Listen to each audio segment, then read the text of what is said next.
আজকে তোমাদের জন্য দুর্দান্ত একটা রেসিপি নিয়ে আসলাম। হ্যালো এভরিওয়ান, তোমরা কেমন আছো? নিশ্চয়ই ভালো আছো, আমিও ভালো আছি। চলে আসলাম দুর্দান্ত একটা ভিডিও নিয়ে।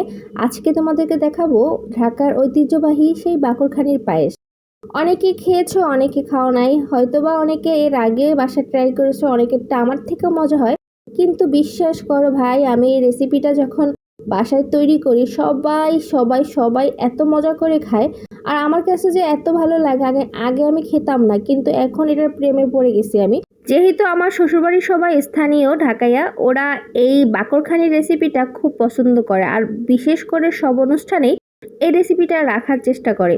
তো ঈদ হলে তো আমরা সেমাইয়ের পাশাপাশি এই বাকরখানির পায়েস খাবই। বাকরখানির পায়েস বলি বা সুগার রুটির পায়েস বলি, আপনারা যে যেভাবে সুবিধা মতো বলতে পারেন। তো এখানে অনেক মিষ্টি লাগবে। পানিটা পরিমাণ মতো দিয়ে তার মধ্যে নারকেল, একটু দারচিনি, এলাচি, তেজপাতা দিয়ে লবণ দিলাম পরিমাণ মতো। তারপর যখন বলক আসবে তখন বাকরখানিগুলো সব একেবারে দিয়ে দিব। দিয়ে ভালো করে নাড়াচাড়া দিয়ে বলক আসা পর্যন্ত অপেক্ষা করব। বলক আসলেই হচ্ছে পানিটা বাকরখানি সব খেয়ে ফেলবে এবং পানিটা একেবারে মাখা মাখা হয়ে যাবে। এখানে একটু আমি টেস্ট করে নিলাম যে মিষ্টি ঠিকঠাকভাবে আছে কিনা। তারপরে চুলাটা বন্ধ করে ঠান্ডা করার জন্য ফ্যানের নিচে দিলাম। আর যখন ঠান্ডা হয়ে যাবে এই পর্যায়ে ঘন করে রাখা সেই দুধগুলো দিয়ে দিব।